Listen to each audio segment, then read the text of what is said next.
Hello guys, I hope you all are having a great day. My name is Maras and today we'll be looking at the best gaming PC under $400. So this is the best PC for starting or entry-level gaming, and it is a really good budget enthusiast PC, and it features the Ryzen 3 2200G, which means that we don't need a separate graphics card because it is an APU, which means this has both the graphics card and the CPU integrated. So without any further ado, let's get straight into the video.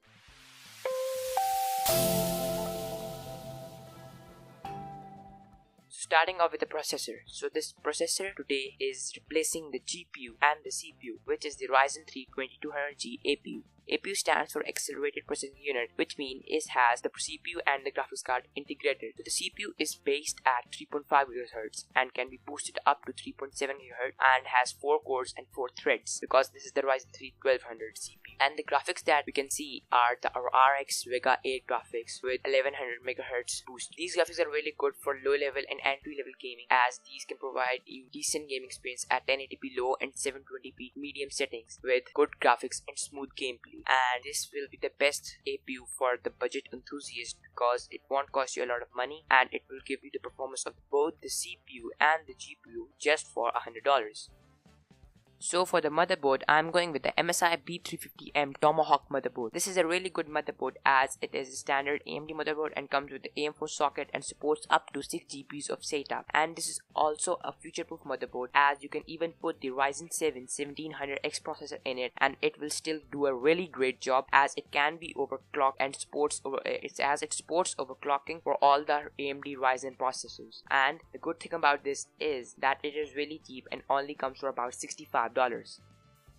For the memory, I'm going with the 2 sticks of G.SKILL Ripjaws V series 8GB DDR4 RAM, which is clocked at 32 MHz. As the APUs eat a lot of RAM, you can go with the 16GB RAM, but it would raise the budget. But if you're planning to buy the Ryzen 5 2400G, you should go with the 16GB RAM as that APU takes more RAM than this one, and this only comes for about $96, whereas the 16GB version comes for about $189.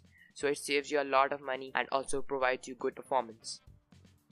Coming at the hard drive, I'm going with the standard WD Blue 1TB hard drive, which is based on 7200 RPM and is 3.5 inches.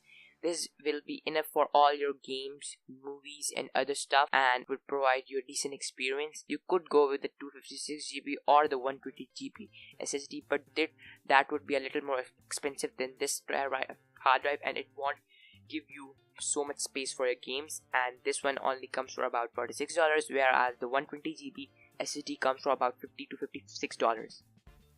Coming at the power supply, I'm going with the Cooler Master Masterwatt 550 volt 80 plus bronze certified power supply. I know there's a lot of power in that power supply as this build only takes about 200 watts of power, but the advantage of getting a good power supply right now is that it would be really future proof. Like if you want to upgrade to the GTX 1050 Ti and the Ryzen 5 1600X, power supply would be more than enough for all that upgrades and won't cost you that much when you're building the new PC. So it would help you, and it is 80 plus bronze certified and it would not blow up your whole system, and it only comes to about $39.5.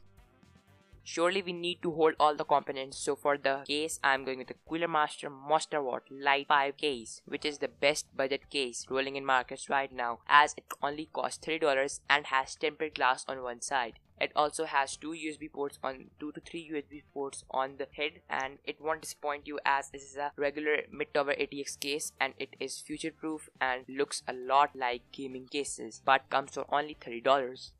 So this rounds up today's video, guys. I hope you had a great time watching the video. This was all for the video, and we did not choose a graphics card in the video because we had the APU. But if you want to go with the graphics card in the future, you can go with the GTX 1010 Ti or even the 1060 if you have enough budget, as it would boost your gaming performance. And even with the GTX 1050, you can get 1080p 60 FPS at higher settings on about 90% of the game except PUBG and some other really GPU demanding games. So this was all for today's videos, guys. Keep tuned to the channel if you want to see more videos like this, and if you liked the video, please be sure to give it a thumbs up, and if you loved it, please be sure to subscribe. Thanks for watching, guys. My name is Amaras and I'm signing out.